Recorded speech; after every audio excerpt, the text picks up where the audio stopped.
Hello everyone, it's Tessa and welcome back to my channel. I just wanted to mention that for right now anyhow, I won't be editing these videos because my computer is so slow. It takes forever just to import and export, not to mention doing the work on them. And so I have decided to just do the videos when I can. I have so much going on with my life right now that trying to edit and wait for a computer that is taking forever. I mean, I'm having enough trouble just writing on it.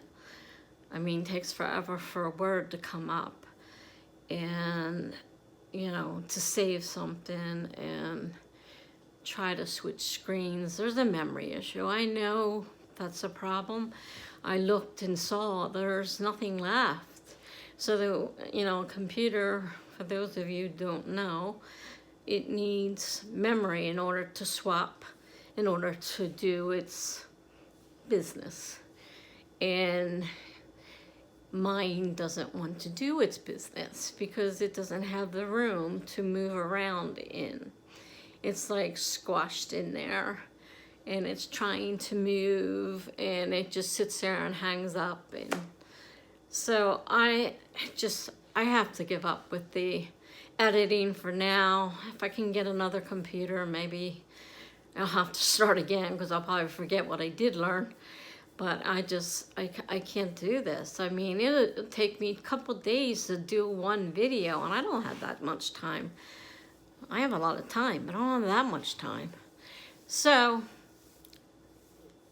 I never learned how to cut out the mistakes anyhow, so it's just, I won't be adding an intro or an outro.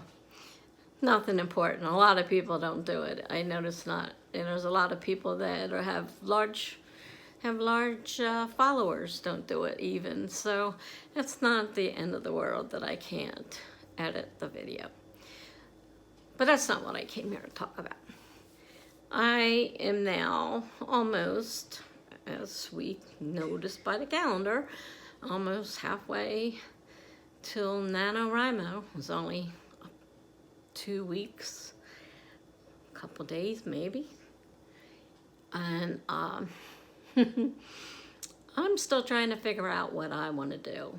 Or if I want to do it. I haven't been feeling well, as everybody knows. I'm a little depressed right now because of everything that's going on in my life.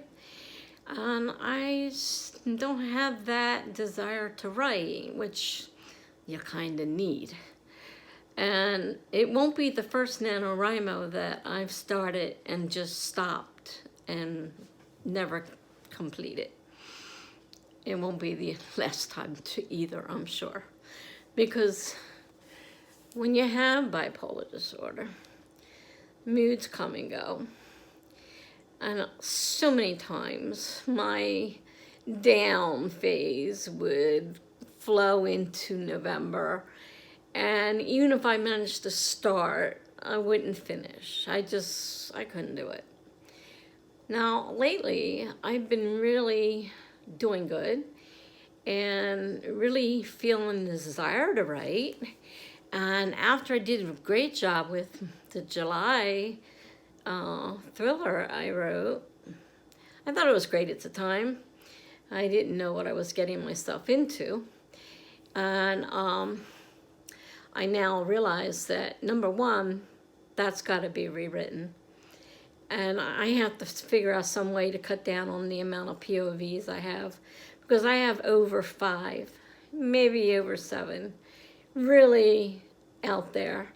But I like the idea that when you have a different point of view, you can get parts of the story out that you may not have another way of getting out. If you got a narrator just telling the story, they don't know everything that's going through people's minds and stuff like that. I'm sorry, I talk with my hands. I try not to, but sometimes I can't help it. And I like the idea of having those POVs, and I can tell their side of the story, and I really liked it. Things were going along really, really good, and I mean, I got like 33,000 words, and then all of a sudden I'm like, this is really confusing. All this bouncing back and forth and whatnot. And I'm like, I started reading on point of views, and they're, saying how you really shouldn't try to have more than two. If you have to have more than one, try not to have more than two, because it gets really confusing. Well, at first I disregarded that. I just kept adding people. I didn't think anything of it. And I realize now that, yes, that's too many POVs, point of views, and I'm going to have to change that part. Secondly, changing and taking a lot of that stuff out by having less POVs, it's going to change the whole rest of the story. So it technically needs a total rewrite. So one of my choices, of course, is to rewrite that story from scratch. Start over, pick a few point of views that I think maybe really need to be there. If I can't figure out a way of getting the info I want to be known. And I mean, I see some spots right off the bat where what I did, I had two characters that were similar, very similar. And they had different kinds of personalities, but they were the same type of person in the story. Well, one was a point of view character, one wasn't. Now, why did I do that? I don't know why I did that, because they both had very interesting stories. So then I thought, why don't I combine them into one character? I think I can still make that work. But you know what? Combining two characters isn't as easy as you think. Especially when you make them two completely different characters and try to combine them into one character and still fit into your story as you're telling it. So I ran into that problem. So now I have to decide whether to cut them out, add another POV, not a good idea. Combine them together, very difficult, afraid to even think about trying. And I tried in the hospital. I had nothing but time to sit in that hospital bed. And I had my little pencil and pen and paper there. And, I just, scribbled things down. And it's like, I don't see how I can make these two people one person. I don't see how I can do that. And I know they say that, you have to kill your darlings. You have to cut down the amount of people. And I really have a lot of characters, too. Not just the POV part, but then the regular characters that are, on the side. So this thing's getting bigger and bigger. So that's project number one. Rewrite that story. Combine people. Do away with POVs. Probably change certain things in the ending. I didn't get to the ending. I'm still at the murder stage. And I realize some of the facts don't make sense. I'm not a murder aficionado. I don't know everything there is about murder. I love to watch murder things, but I didn't know, a lot of things about it. And I'm sitting here and I'm reading this section and I'm like, wait a minute, that can't work. There's no way that can work. So there was another big glaring problem, and that was an important part to my story. So I have to cut that out. So it's gonna, it's gonna need other choices. And I'm not a outliner, as we've talked about, even though I did try doing some outlining while I was in the hospital, since I had nothing else to do, like I said. But when I go to start typing it, I know what's going to happen. I'm going to throw the outline away and just start typing because I'm a pantser and that's all there is to it. I don't intend to change. I don't see a reason to change. I do have to do a book. I still have to do the books, Bible story, book Bible, whatever they call that thing, because there's a lot of information that I can't remember. But that's only for the purposes of remembering certain things, trying to keep certain objects straight. It's not for an outline purpose. And so there's a project. And then I was thinking about my memoirs. I've done the section where I was a military wife. That's half on my blog, posted half on my blog so far. If anybody wanted to read that, it's posted on there. And then I started one of the last NaNoWriMos. It may have been camp, or it might have been last November. I started doing my childhood, which is a heck of a lot harder to do because that was a long time ago. So hard for me to, one, remember a lot of that, and two, a lot of that is what I learned from family members, what they told me. I don't know it from happening because I was a baby. I don't know about all that stuff. I'm not even sure when my memories start. So a lot of that is really hearsay, stuff that I've grown up knowing or thinking I know. So there's that section. And then there's the second section of the marriage after the military part. I have that section, and somebody gave me a pretty good title, I thought. They told me to name it From Pancakes to Prozac, Memoir of a something wife. Oh, great. Now I've forgotten the title. Well, it's written down, I hope, somewhere. Disturbed wife. I had disturbed housewife, I think it was. And I thought, hey, that's pretty cool. Because technically that's what I was. And, things went from not so great to falling apart. They just fell apart. So there's that I can work on writing. And then, I see all these people doing series, and I'm not really sure I'm the series type of person. I haven't been able to write a full-length novel yet. I guess you can have series that are novellas. But I started thinking about my first one, my thriller. And I thought, actually, I could come up possibly with a second part to that. I was working on titles for that. And I originally called it A Dark Obsession, A Murderous Obsession. Then my friend said, well, you should use Dark and Stormy Night. And I'm like, well, it is. The murder happens on a dark and stormy night, maybe. And I'm trying to figure out how to make a title out of that. And it wasn't really coming.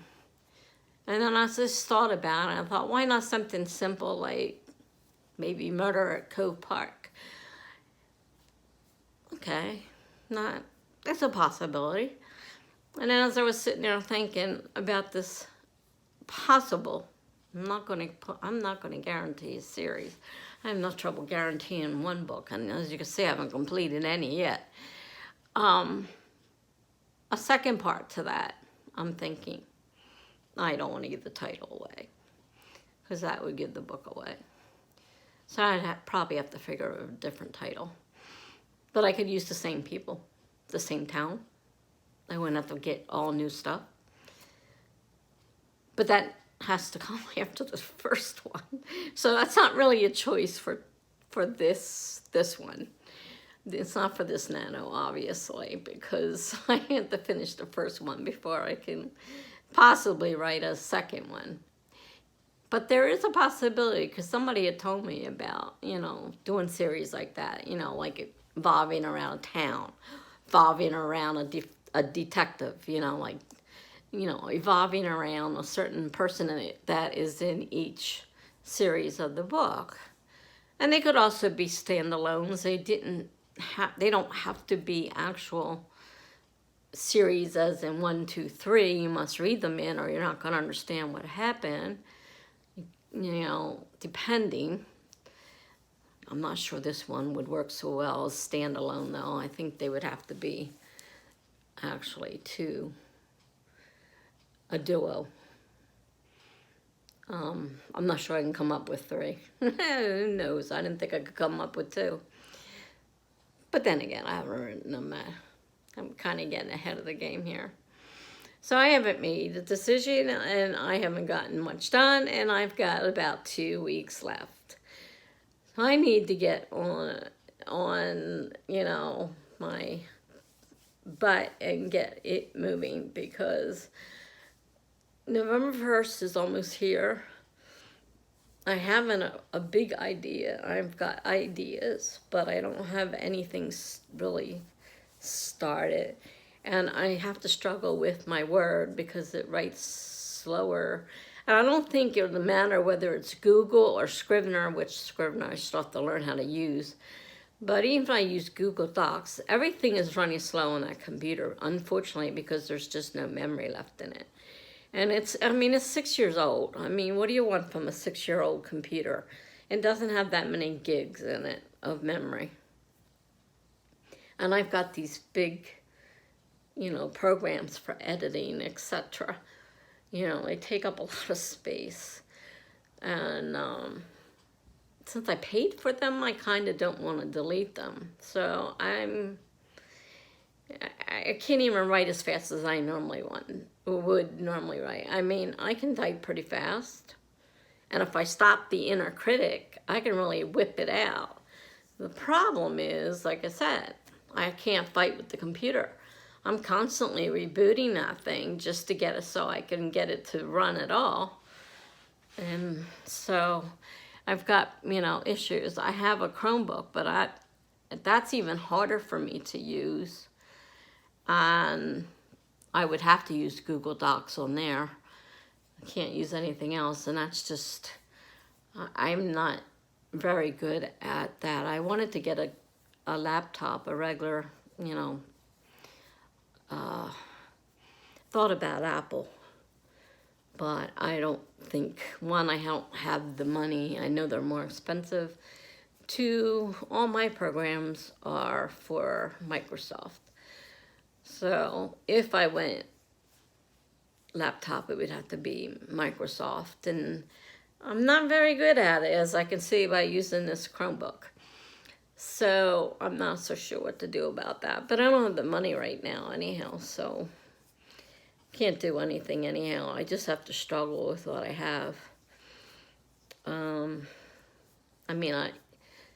I have some frivolous stuff that I could probably stop doing and, eventually save up for one.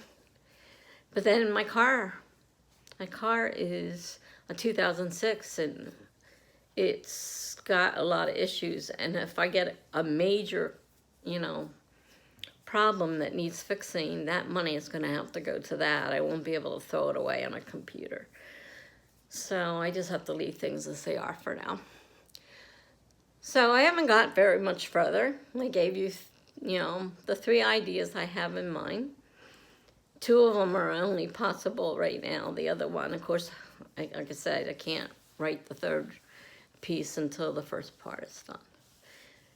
As far as my memoir goes, I can write that in any way I want, whatever order I want. It doesn't have to be in any specific order. I'm not even sure I'm doing that right. I've been reading books on memoirs, and they all have different ways of doing things. And what I thought one was isn't exactly what this one thinks it is. So I just wrote it the way I wanted to write it and put it up on my blog. So that's where I'm at right now. This got longer than I thought it was going to be. So I have a live sprint tonight, but of course when I'm hosting, you don't get much done because you have to watch the comments if anybody's there. That's even if anybody's there. You never know. Sometimes there is, and sometimes there's only a couple people there. So, you know, I wouldn't know what to do if I had 100 or 2 people or 200 people at one time. I couldn't imagine it. It's hard enough with just a few people there.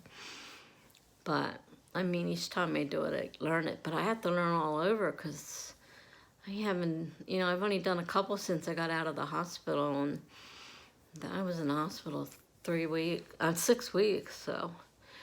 You know, I kind of forgot how it works. I couldn't figure out how to put the timer up the other day. I'm like, what is wrong with this thing? So, it's a comedy session. You want to see something funny, join my streams. They're usually pretty funny.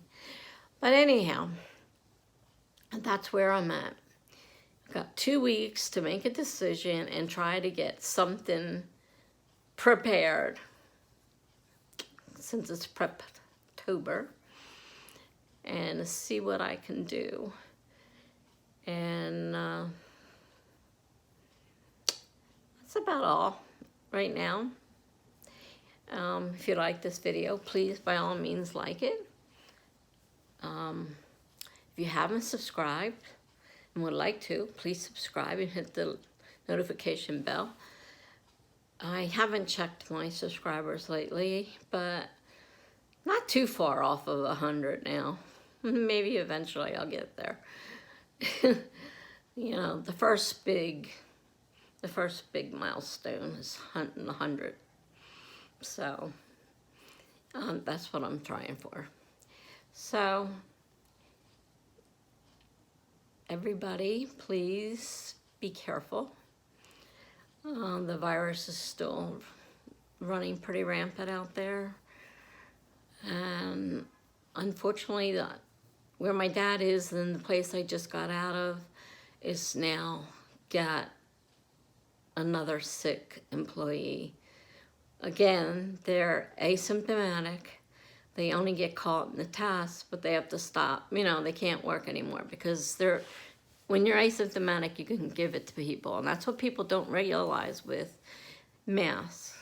You're not only protecting yourself, you're protecting other people. Because your mask isn't going to protect you if somebody stands next to you and coughs right on you. It's not going to protect you. But if they have a mask on, it keeps their germs to themselves. And it's a shame that we can't get people to understand this. We could cut down on a lot of these cases of virus. I'm not going to get on a grandstand because it just makes me so angry. I just stay away from people. I wear my mask, and but now I find out the hospital I was just in has a case again. And my dad's still in there because he's the long-term care resident. So it bothers me, and I don't want any of my friends getting the virus. So please be careful. So till next time, have a great day.